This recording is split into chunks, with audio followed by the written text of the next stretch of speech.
Hello friends, RK success centre में आपका स्वागत है। तो आइए आज हम लोग देखेंगे कुछ साइंस के कुछ महत्वपूर्ण फॉर्मूला। ठीक है, कुछ महत्वपूर्ण सूत्र को देखेंगे आज जो बार बार एग्जाम में आता है। ठीक, चलिए देखते हैं। आइए यहाँ पर सबसे पहले देखेंगे हाइड्रोक्लोरिक अम्ल। आगे अम्ल में समझेंगे सभी अम्लों के लिए अनिवार्य तत्व कौन सा है? हाइड्रोजन। कोई भी अम्ल का सूत्र होगा उसमें हाइड्रोजन मतलब H शामिल होगा। सबसे पहले आप लोग सूत्र को पढ़ने के लिए हाइड्रोजन हीलियम को याद रखिएगा। ठीक, आधुनिक आवर्त सारणी के शुरू के कम से कम 30 तत्वों को नाम याद रहना चाहिए। ठीक है, आप लोग कम से कम आधुनिक आवर्त सारणी के 30 तत्वों को नाम याद रखिएगा। ठीक है, 30 तत्व कौन सा है? Hydrogen, helium, lithium, beryllium, boron, carbon, nitrogen, oxygen, fluorine, neon, sodium, magnesium, aluminium, silicon, phosphorus, sulphur, chlorine, argon, potassium, calcium, scandium, titanium, vanadium, chromium, manganese, लोहा, कोबाल्ट, निकेल, कॉपर, जस्ता। और 31 पर आता है गैलियम, जबकि सोना आता है 79 पर Au, चांदी आता है 47 पर Ag। ठीक, आयोडीन का संकेत I है। 53 पर आता है ओस्मियम, 76 पर आता है। ठीक है, टंगस्टन 74 पर आता है। इस प्रकार से कुछ परमाणु संख्या भी याद कर लीजिएगा। देखिए यहाँ पर आप लोग देखते हैं और संकेत। सबसे पहले हाइड्रोक्लोरिक अम्ल। हाइड्रोक्लोरिक अम्ल का सूत्र होता है HCl। सबसे नरम अम्ल कौन सा है? हाइड्रोक्लोरिक अम्ल का pH मान कितना होता है? क्वेश्चन पूछेगा कि हाइड्रोक्लोरिक अम्ल का pH मान कितना होता है, तो 0 होता है। ठीक है, क्वेश्चन दूसरा, सल्फ्यूरिक अम्ल का सूत्र क्या होता है? H2SO4। जबकि सल्फ्यूरस अम्ल, सल्फ्यूरिक अम्ल का सूत्र H2SO4, सल्फ्यूरस अम्ल का सूत्र H2SO3।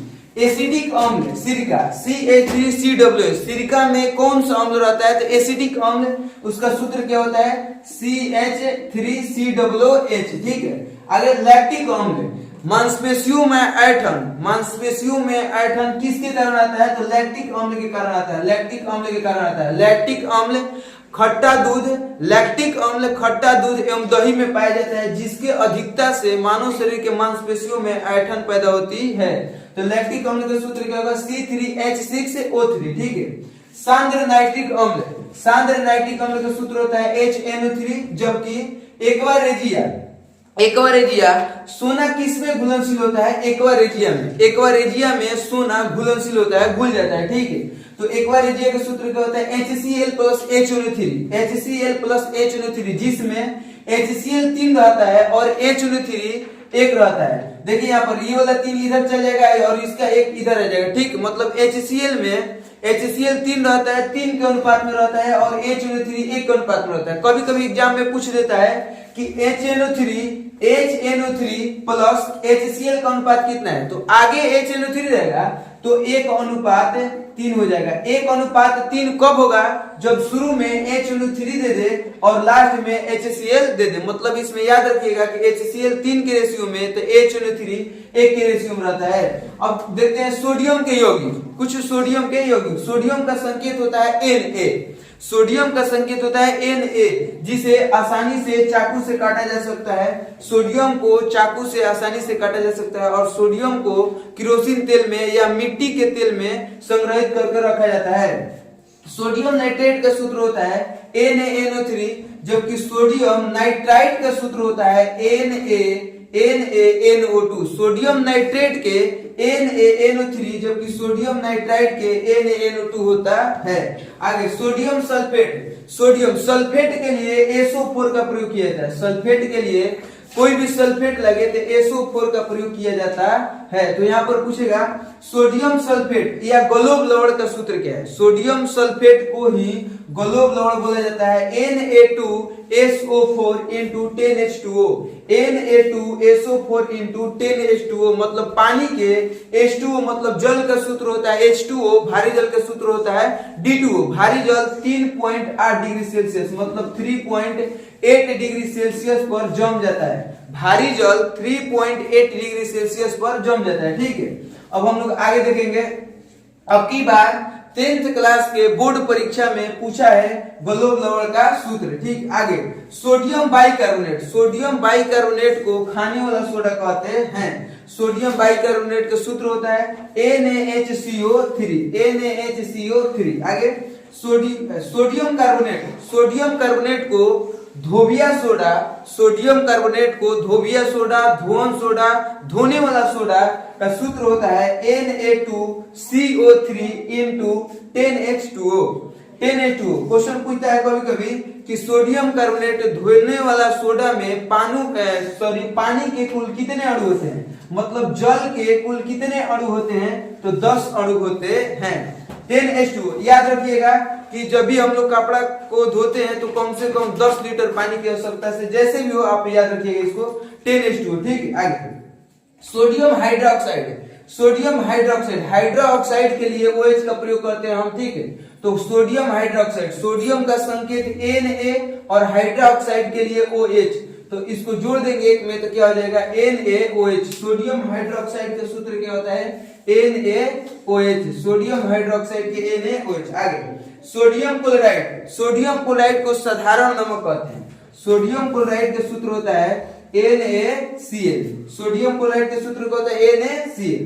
आगे कैल्शियम के अणु देखते हैं। कैल्शियम 20 पर है, कैल्शियम का परमाणु क्रमांक 20 होता है और कैल्शियम का परमाणु द्रव्यमान 40 होता है और कैल्शियम का संकेत Ca होता है। अब यहाँ पर हम देखते हैं कि कैल्शियम सल्फेट हाइड्रेट, उसको हम लोग बोलते हैं calcium sulphate of hemihydrate, लेकिन हम लोग बोल सकते हैं कैल्शियम सल्फेट हाइड्रेट का और बोल सकते हैं plaster of Paris. Plaster of Paris का सूत्र होता है CaSO4 into half H2। ठीक है, आगे जिप्सम, जिप्सम को हम लोग कैल्शियम सल्फेट कहते हैं, इसका सूत्र होता है CaSO4 into 2H2। Sulphur dioxide का सूत्र होता है SO2, सल्फर डाइऑक्साइड का सूत्र होता है SO2। अम्लीय वर्षा कराने के लिए दो गैसें जिम्मेदार होती है, एक SO2NO2, SO2NO2 अम्लीय वर्षा के लिए जिम्मेदार होता है, जबकि हाइड्रोजन सल्फाइड का सूत्र होता है H2S। ठीक है, सल्फर डाइऑक्साइड का सूत्र SO2 जबकि हाइड्रोजन सल्फाइड का सूत्र H2S होता है। नाइट्रस ऑक्साइड हास्य गैस, ऐसी गैस जो आदमी को सूंघाने पर हंसने लगे उसे क्या कहते हैं हास्य गैस कहते हैं। हास्य गैस मतलब नाइट्रस ऑक्साइड का सूत्र होता है N2O, NO2 ना, NO2 नहीं होगा, क्या होगा N2O। ठीक है, आगे हम लोग देखते हैं carbon monoxide, carbon monoxide, car जितना बाइक के कार से भी जितना भी धुआं निकलता है प्रदूषण के रूप में वो क्या होता है CO, कार्बन मोनोऑक्साइड CO प्रदूषण में काम आता है। ठीक है, आगे वाटर गैस, वाटर गैस में होगा CO plus H2, CO plus H2, H मतलब हाइड्रोजन और H2 मतलब हाइड्रोजन गैस, O मतलब ऑक्सीजन और O2 के मतलब हुआ ऑक्सीजन गैस, 2 लग जाएगा तो गैस में चेंज हो जाएगा। ठीक है, आगे देखते हैं हम लोग, आगे producer gas, producer gas CO plus N2, CO plus N2, N मतलब नाइट्रोजन, N2 मतलब नाइट्रोजन गैस, तो CO मतलब carbon monoxide plus nitrogen gas के मिश्रण को हम लोग प्रोड्यूसर गैस कहते हैं। अच्छा, जल गैस, जल गैस को ही वाटर गैस कहते हैं, जल गैस को ही वाटर गैस कहते हैं। एथेनॉल या अल्कोहल, एथेनॉल या अल्कोहल C2H5OH होता है, जबकि क्वेश्चन पूछ देगा कि अल्कोहल कितना डिग्री सेल्सियस पर जमता है, अल्कोहल कितना डिग्री सेल्सियस पर जमता है, तो -115 डिग्री सेल्सियस पर अल्कोहल क्या होता है जमता है।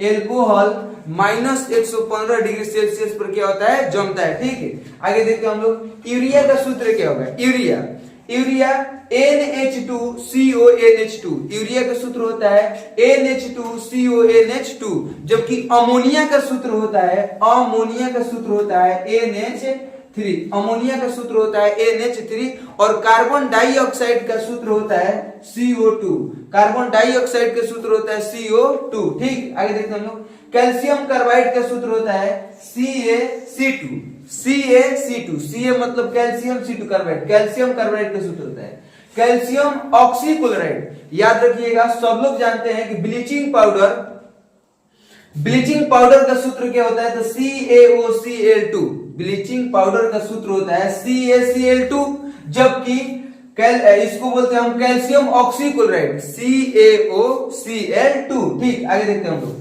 फेरस सल्फेट, सबसे ज्यादा महत्वपूर्ण ये वाला है सब। फेरस सल्फेट को हम लोग हरा कशिश कहते हैं, इसको रोमन बिट्रोल के भी नाम से जाना जाता है। सबसे महत्वपूर्ण बात यह है कि हम लोग जो भी सूत्र को फॉर्मूला को याद करते हैं उस फॉर्मूला का अन्य नाम भी याद रहना चाहिए, क्योंकि अब परीक्षा में सीधे सीधे फेरस सल्फेट न देकर रोमन बिट्रोल का सूत्र पूछ लेगा। ठीक है, यही कर रहा है, सूत्र उसके पास इतना ही है, ठीक ना, इसी को घुमा घुमा कर पूछ रहा है। फेरस सल्फेट या हरा कशिश, उसी को हम लोग कहते हैं रोमन बिट्रोल के नाम से जाना जाता है। रोमन बिट्रोल के नाम से जाता है। रोमन बिट्रोल का सूत्र क्या होता है? Fe, ferrous sulphate. फेरस मतलब होता है लोहा, और लोहा का संकेत Fe और लोहा का परमाणु क्रमांक 26 होता है, और सूत्र होता है FeSO4 × 7H2। जबकि जिंक सल्फेट को हम लोग उजला थोथा व्हाइट बिट्रोल के नाम से जानते हैं, और जिंक सल्फेट का सूत्र होता है ZnSO4 × 7H2। सभी में 7H2, सिर्फ नीला थोथा का सूत्र होता है CuSO4 × 5H2। आप लोग नीला थोथा को कॉपर सल्फेट बोल सकते हैं, क्योंकि कॉपर का संकेत होता है Cu, जबकि जिंक का सल्फेट होता है जस्ता। जिंक का सल्फेट जस्ता मतलब Zn होता है। ठीक है, तो उजला थोथा, नीला थोथा को ब्लू बिट्रोल या तुतिया के नाम से जाना जाता है, और इसका सूत्र होता है CuSO4 × 5H2। याद रखिएगा, सिर्फ तुतिया में ही मतलब नीला थोथा में ही, ब्लू बिट्रोल में ही 5H2O का प्रयोग होता है, अन्यथा जितना भी थोथा है उसमें 7H2O मतलब जल के 7 अणु का प्रयोग किया जाता है। ठीक है, कोई भी भारी नहीं है। लाल थोथा को कोबाल्ट सल्फेट कहते हैं। कोबाल्ट का संकेत होता है CO, जबकि सल्फेट के लिए SO4 का प्रयोग किया जाता है, तो कोबाल्ट COSO4 हो जाएगा। कोबाल्ट का संकेत, जिंक का सल्फेट Zn, जबकि कॉपर का सल्फेट Cu मतलब तांबा। कॉपर को हिंदी में क्या कहते हैं? तांबा कहते हैं। आगे कैल्शियम कार्बोनेट, याद रखिएगा सबसे ज्यादा महत्वपूर्ण क्वेश्चन। कैल्शियम कार्बोनेट संगमरमर, खड़िया या चौक कहते हैं, इसी को लाइम स्टोन बोला जाता है। याद रखिएगा, कैल्शियम कार्बोनेट, संगमरमर या खड़िया, इसी को लाइम स्टोन बोला जाता है, और उसका सूत्र क्या होता है? CaCO3। संगमरमर का प्रयोग मूर्ति बनाने में किया जाता है। मूर्ति बनाने में संगमरमर का प्रयोग किया जाता है। आगे झूठा सोना या बेवकूफों का सोना किसको कहते हैं? झूठा सोना या बेवकूफों का सोना किसको कहते हैं? तो FeS2, इसे आयरन पैराइड्स के नाम से जाना जाता है। FeS2 इसे क्या कहते हैं? आयरन पैराइड्स के नाम से। अच्छा, सफेद स्वर्ण किसे कहते हैं? सफेद सोना प्लेटिनम को कहा जाता है, जबकि शुद्ध सोना 24 कैरेट का होता है, जबकि आभूषण बनाने में 22 कैरेट सोना का मतलब 75% सोना का प्रयोग किया जाता है। शुद्ध सोना 24 कैरेट का होता है, जबकि आभूषण बनाने के लिए सिर्फ 22 कैरेट सोना का प्रयोग किया जाता है। ठीक है, आई होप आप लोग इसको अच्छे से समझ गए होंगे। ठीक है, अच्छे से लिख लीजिएगा तो एकदम क्लियर हो जाएगा। एकदम समझ कर कोई भी सूत्र ज्यादा मतलब सब इजी होता है। ठीक, तो चलिए ठीक है।